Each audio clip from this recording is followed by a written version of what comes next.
Maroc, championnat d'Afrique des Nations 2023, Beansport provoque encore l'Algérie.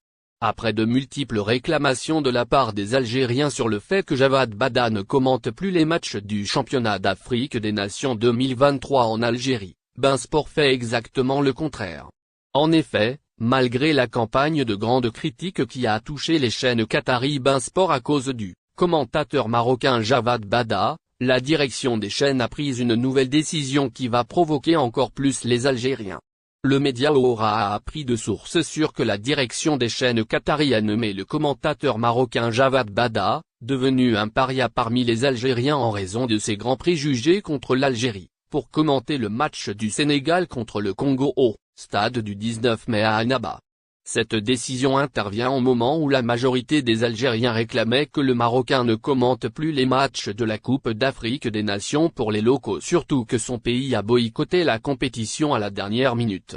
Le commentateur des chaînes Beansport, Javad Bada, a laissé entendre derrière ses déclarations que ce sont les autorités algériennes qui ont empêché le Maroc de venir participer au championnat d'Afrique des Nations 2023 en Algérie et non pas le Maroc qui a boycotté les 10 selon le contenu du communiqué de l'autorité, en l'occurrence la Confédération africaine de football. Le comité d'organisation de la finale de la compétition de la Coupe d'Afrique des Nations pour les locaux a de nouveau modifié le programme des matchs du groupe 3, qui comprend également le Maroc, qui s'est retiré du tournoi. Pour rappel, le même comité a officiellement annulé tous les matchs des Lions de l'Atlas du Coupe d'Afrique des Nations pour les joueurs locaux, et cela concerne le 13e match contre l'équipe nationale de Madagascar et le 21e contre l'équipe nationale ghanéenne. Hausse des pensions de retraite en Algérie, l'ONRA apporte de nouvelles précisions.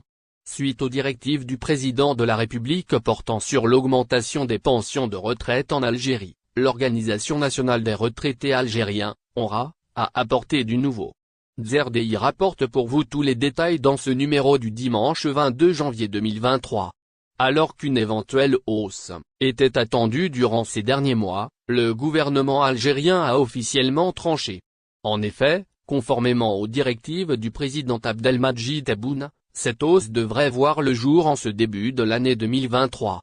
Cela dit, suite aux déclarations du chef d'État, l'Organisation nationale des retraités algériens, ONRA, s'est exprimée davantage sur la hausse des pensions de retraite en Algérie.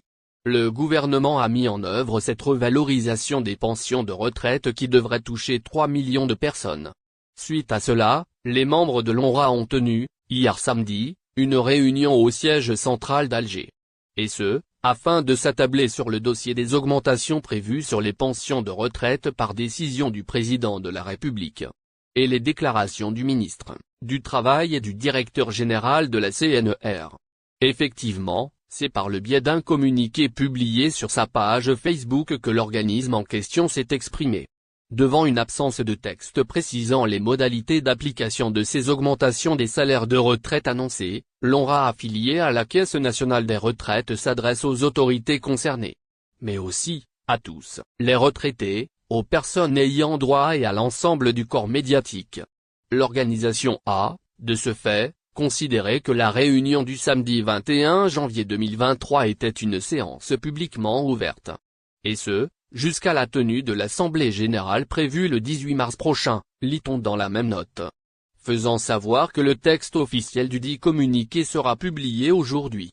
En effet, le directeur général de la CNER a récemment déclaré que la hausse des pensions décidée par le président Tebboune entrera en vigueur à partir du mois de mars 2023. Avec un effet rétroactif calculé à partir de janvier. Pour la catégorie des retraités concernés, il faut compter celle dont la durée de service est inférieure à 15 ans. Cette catégorie verra sa pension atteindre les 15 000 dinars algériens. Quant à la seconde, il est question de celle ayant travaillé pendant plus de 15 ans. Leur pension se verra revue à la hausse pour atteindre la barre des 20 000 dinars algériens. La troisième catégorie regroupe les retraités touchant entre 20 000 et 50 000 dinars algériens par mois. Leurs pensions toucheront alors entre 2 000 et 4 000 dinars algériens France. Voici comment les Algériens peuvent obtenir une carte de séjour temporaire. Pour les Algériens résidant en France, il est tout à fait possible d'obtenir une carte de séjour temporaire. On vous dévoile davantage de détails à cet égard dans cette édition du 21 janvier 2023. Avec la hausse du nombre des sans-papiers, dont des Algériens, la France et le département de Gérald Darmanin se sont lancés, ces derniers mois, dans une révolution. Tandis que les Algériens en situation régulière installés en France pour du travail peuvent, eux, encore se procurer rapidement une carte de séjour temporaire. En effet, avec l'augmentation des regroupements familiaux et des demandes de résidence, la France s'apprête à imposer une nouvelle condition aux étrangers, dont les Algériens, désireux de résider sur le territoire métropolitain, soit la maîtrise de la langue française. Ainsi, les ressortissants des aides déjà résidant en France peuvent se retrouver du jour au lendemain sans titre de séjour s'ils ne maîtrisent pas le français. Néanmoins, cette mesure n'a pour l'instant pas encore été officiellement mise en vigueur. En outre, les travailleurs ayant un contrat de travail à durée déterminée, CDD, ou à durée indéterminée, CDI, peuvent tout à fait séjourner en France. Ces personnes devront toutefois demander un certificat de résidence. Le média Jalia DZ rapporte l'information. Carte de séjour temporaire pour les Algériens, les documents à fournir afin d'obtenir ce précieux titre de séjour, certains documents doivent être présentés et en langue française évidemment.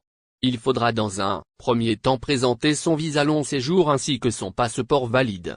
Ensuite, le concerné doit joindre à ces deux papiers son acte de naissance, en plus d'un extrait de naissance de ses enfants, pour les parents. En outre, il est également demandé de soumettre un justificatif de domicile de moins de 3 mois. 3 photos d'identité et une autorisation de travail pour le poste occupé sont également nécessaires. L'intéressé doit présenter en sus une copie des 3 derniers bulletins de salaire, en plus d'un certificat médical, remis par l'OFII, et enfin un justificatif de paiement des timbres. Lakhdar Brahimi, la France n'a pas été vaincue en Algérie. L'envoyé de l'ONU et ancien ministre des Affaires étrangères, Lakhdar Brahimi, a créé une large controverse, dans sa déclaration précédente, en disant que la sortie de la France d'Algérie n'était pas due à une défaite militaire, mais plutôt à un départ volontaire, comparant cela à la sortie américaine d'Afghanistan. Lakhdar Brahimi est revenu pour évoquer la véritable raison qui a contraint la colonisation française à quitter l'Algérie, lors d'un long dialogue avec lui sur la chaîne qatari Al Jazeera. Brahimi a déclaré: la vérité est que ce qui a contraint la France à quitter l'Algérie. N'oubliez pas, abonnez-vous à notre chaîne Olive News et activez les notifications pour recevoir nos publications en temps réel.